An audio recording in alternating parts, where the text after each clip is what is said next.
Okey, ini amaran keras. Kalau anda hilangkan eye contact ketika berucap, memang orang akan lost. Ini 3 pantang larang tentang eye contact. Jom. Yang pertama adalah jangan cakap sambil pandang bawah. Come on, ini akan menampakkan yang anda tak yakin. Dia macam budak sekolah kena marah dengan cikgu. Dia akan tengok bawah, tangan macam tu.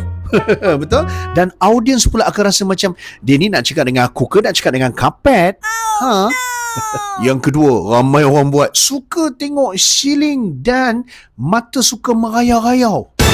Ini sekali lagi orang nampak anda tak confident dan anda akan kelihatan seolah-olah mencari-cari sesuatu. Cari-cari, tunggu-tunggu. Sedangkan audiens bukan penunggu. Kan? Dan yang ketiga adalah jangan pandang seorang sahaja. Mula-mula tu bolehlah kita tengok seorang untuk bagi kita yakin. Tapi lepas tu janganlah daripada mula sampai habis. Tengok seorang tu, orang lain akan rasa terabai. Orang akan rasa jealous.